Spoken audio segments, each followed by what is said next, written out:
Well, welcome back to another episode of Historical Markers. Today I'm here in front of the Visitor Center of the Chattanooga and Chickamauga National Park. And here we are at Fort Oglethorpe and going to continue looking at more markers. There's a whole lot to see in this area. There's a whole lot to see inside the Visitor Center itself. So if you're ever in this area, definitely go inside the Visitor Center and take a look around there too. I'm not going to show anything from in there, but we're going to concentrate on the markers that are in the area around the Visitor Center. So I hope you like this episode, like, subscribe, and let's take a look at what markers are in this area. There are several cannons here in front of the Visitor Center. This is a 3-inch ordnance rifle. Next we have a 12-pound howitzer. And here is a 6-pounder smoothbore gun. Going across to the other side, we have a 12-pounder rifle James. Then we have a 12-pounder Napoleon. And finally, we have a 10-pounder Parrott.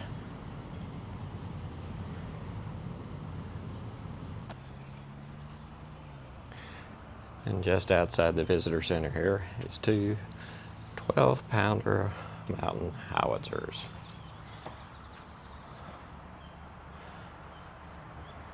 The field artillery. These guns are among the types used here in 1863. Artillery, together with infantry and cavalry, was one of the most important branches of the Civil War Army. The big guns could easily devastate assaulting infantrymen who often advanced in mass formations shoulder to shoulder.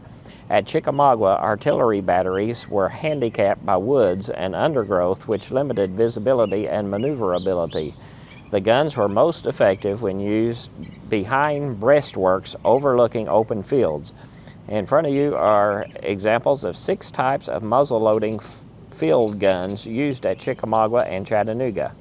The iron and bronze tubes were authentic Civil War pieces. The carriages are reproductions. More than 200 other cannon are visible on the battlefield today, were placed by veterans in the 1890s. These guns marked the positions of batteries during the fighting.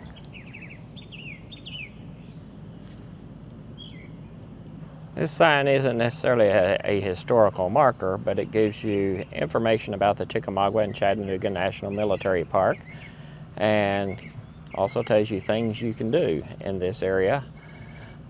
And so there are lots of things to do. Hiking trails, about 30 miles of hiking trails.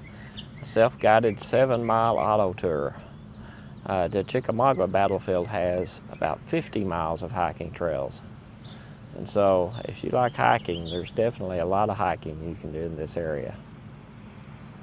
This talks about the various historic plaques and markers that are seen throughout the battlefields. The blue plaques mark the positions of the Union units.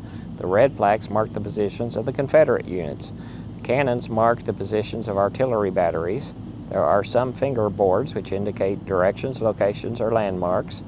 And then there's a large cannonball pyramid that marks spots where brigade commanders were killed. And then small cannonball pyramids mark headquarters sites.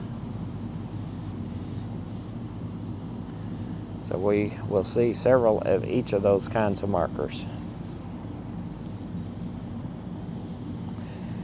And then there are several battlefield monuments that we will see. More than 600 stone and bronze monuments were erected on the battlefields between 1890 and 1930. The Chickamauga and Chattanooga veterans designed and placed most of them under the directions of the park commissioners. So there's definitely a lot of them in the area.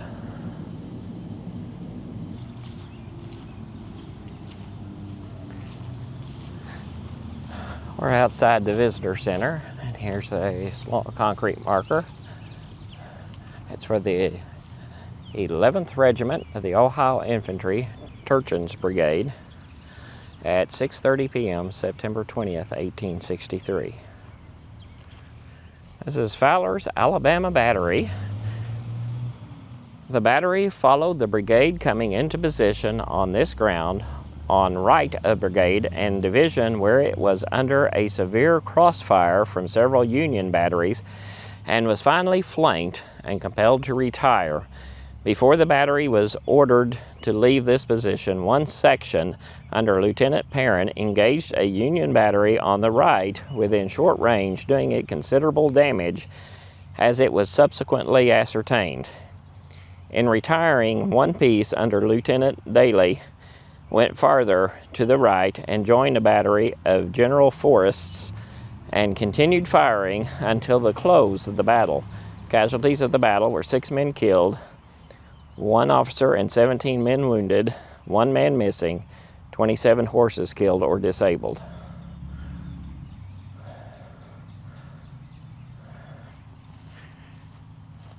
It's hard to imagine thousands of men coming across this field, all of them shooting at each other.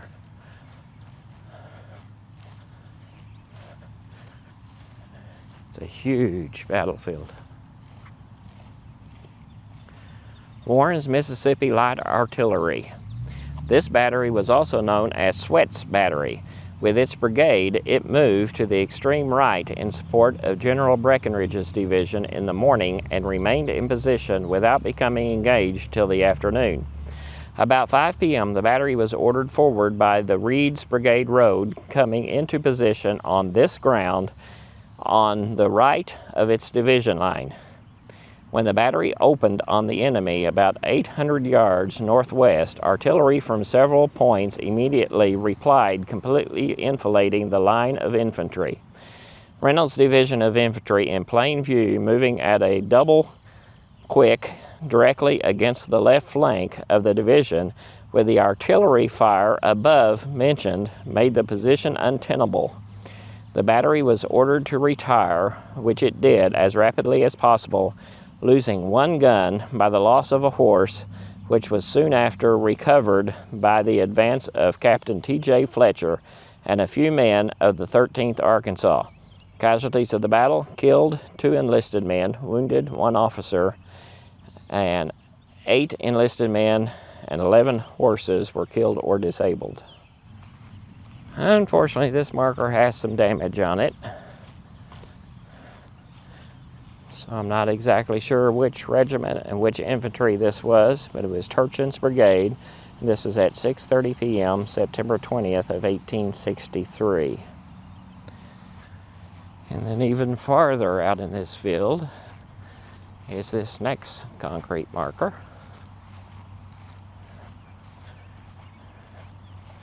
This is the 52nd Regiment, Ohio Infantry, Turchin's Brigade, at 6:30 p.m. on September 20th of 1863. Oops, it looks like it's the 92nd. Sorry about that. This marker's just outside the Visitor Center, and it's Indiana's tribute to her 88th Regiment Infantry. On September 19th, 1863, up to 5 p.m., this regiment was in the vicinity of Glass's Mill, where, with its brigade, it supported Bridges and part of Schultz's batteries in an engagement with the enemy. In the evening, it moved to Brotherton Place and bivouacked on Sunday morning, September 20th. It moved with its brigade to this position, with the brigade being assailed by the brigades of Adams and Stovall was broken, and the regiment forced southwestward toward Snodgrass Hill, where it took position in support of General Negley's artillery and afterwards accompanied this officer to Rossville.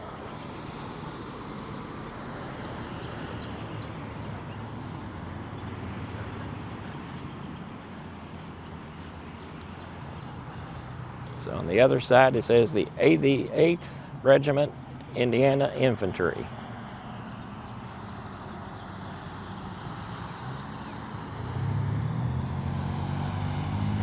Beatty's Brigade, Negley's Division, Thomas's Corps. Soon after reaching this position, the 88th Indiana on the left of the road and the 42nd on the right of it were struck by Adams' Brigade and Breckinridge's division.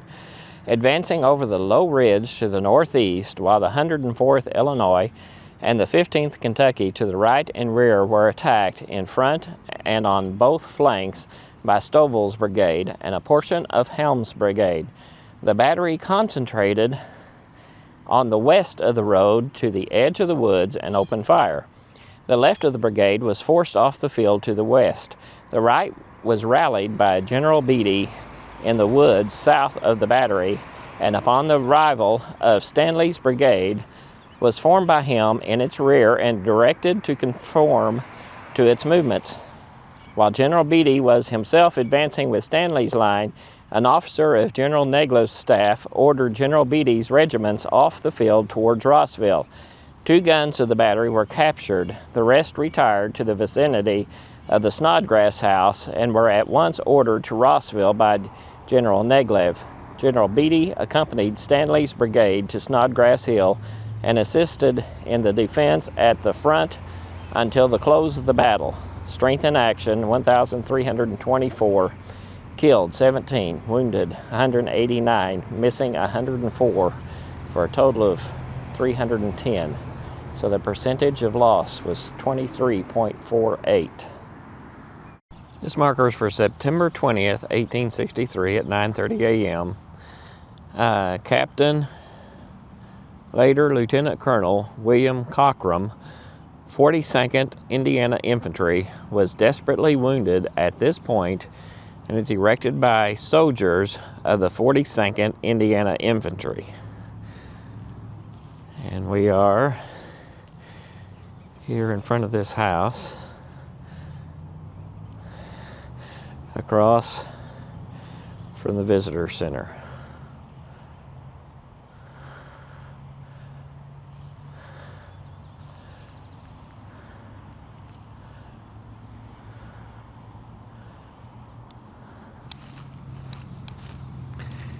This is the Indiana tribute to her 42nd Regiment Infantry. On the 18th, this regiment was at Owens Ford below Crawfish Springs, skirmishing all day to keep a Confederate division from crossing the Chickamauga. At 5 p.m., went to the relief of troops that were pressed near Brotherton House. Lay west of the Brotherton Field that night. Sunday the 20th at an early hour, with this brigade moved north on the Lafayette Road and reported to General Thomas, was ordered to a position on the left of General Baird. Was then ordered to this position and was immediately attacked by troops of Breckinridge's division on the hills west of this position, and thence withdrew to Rossville under orders from General Negley.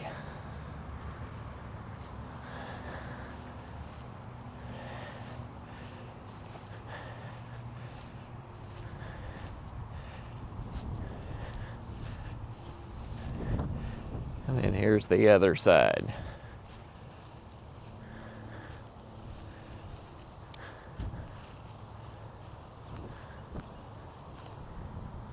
Brannan's division, Thomas's Corps. This division left Gower's Ford on the upper Chickamauga at 5 p.m. on September 18th and reached the Lafayette Road in the vicinity of Kelly's soon after daylight. Brannan was ordered soon after sunrise to advance on the roads leading toward Reed's Bridge and attempt the capture of a small brigade which was reported as having crossed to the west side of the Chickamauga the night before. Croxton's brigade was turned from the Lafayette Road toward Reed's Bridge at the Kelly Field, and Vanderveer's brigade, composing the left of Brennan's line, was turned eastward at this point. Connell's brigade followed Vanderveer. Croxton came up on a strong force of the enemy about a mile east of the Lafayette Road, which proved to be a part of Pegram's division of Forrester's cavalry fighting dismounted. Vanderveer's brigade, which had advanced a mile on the Ringgold Road, was immediately turned toward Croxton's left. Connell's brigade reinforced both portions of the line, and with the engagement, which was at close quarters, at once became furious on both sides near Jay's Mill.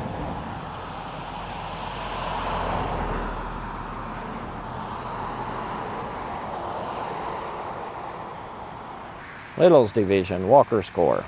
Shortly after sunset, the division moved forward to this position from the line it occupied after its repulse at noon. Upon entering the field west of the road, it was at first subjected to a front and enfilading fire, and soon after, when it had advanced from 120 to 130 yards west of the road with its skirmishes 300 yards in front, the line of Turchin's brigade of Reynolds' division swept out of the woods to the south and charged along the front of Liddell's division, capturing a part of its skirmishers and a field officer, and forcing the line to withdraw a considerable distance east of the road. After Reynolds' troops had passed, Liddell's division returned and bivouacked north of this position. Turchin's column was the advance of the Union withdrawal. Total force in action was 3,175, 162 killed, 963 wounded, missing 277 for a total of 1,402. The percentage of loss was 44.16 or 18. 44% is a huge percentage. The route of Derveer's brigade to the opening of the battle, September 19th, 1863, would have been that direction. Walthall's brigade. The brigade advanced about 5 o'clock from the glade 700 yards east of this point, with Govan's brigade on its left, and occupied this position without opposition. It was at once subjected to a heavy artillery fire from the left, and also from a battery of Dan McCook's brigade posted some 800 yards to the right and front. Soon after, Turchin's brigade of Reynolds' division, supported by Robinson's brigade of the same division, which were withdrawing from the south end of the Kelly Field, swept out of the woods west of the Lafayette Road along Govan's and Walthall's fronts, capturing a portion of their skirmish line and obliging both brigades to retire in some confusion to the forest east of the Lafayette Road. Walthall's brigade bivouacked a short distance east of McDonald's. Taken into action was 1,827 officers and men. Casualties were 61 killed, 531 wounded, captured or missing 196 for a total of 788, which was a percentage loss of 43.13%.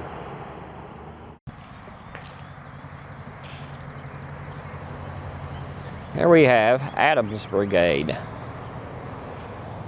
At 10 a.m., Adams' brigade, having routed the troops in its front with its left on the Lafayette Road, and Stovall's brigade in line with its left, moved toward Kelly Field under a constant artillery fire, pushing John Beatty's brigade before it. It next encountered Stanley's brigade, which advanced to the support of Beatty. Finally, after having passed beyond the Union left and reaching a point in the woods nearly opposite the center of the Kelly Field, it was checked by the assistance of Derveer's brigade, Goodspeed's battery, and other troops which appeared on its flank in the Kelly Field. Together with Stovall's brigade, it retired to its early position north and east of Kelly Field.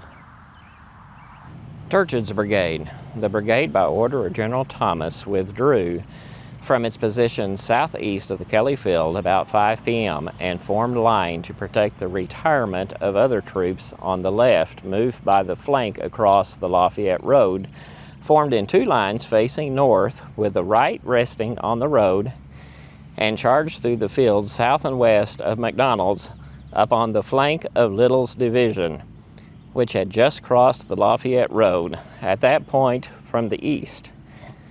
With the aid of artillery and the skirmish line of Dan McCook's brigade, after compelling Liddell to retire from this position with a loss of over 200 prisoners and 2 guns temporarily abandoned, the brigade turned to the left and joined the column retiring to Rossville. Losses for the battle: killed 30, wounded 227, Captured or missing 86 for a total of 343. Well, I hope you enjoyed this episode. There's certainly a lot to see in Fort Oglethorpe and the entire Chickamauga Battlefield area. So come down, take a look and see what you can find. The markers are scattered all over the place. And so we'll continue in the next episode. So we'll see you there.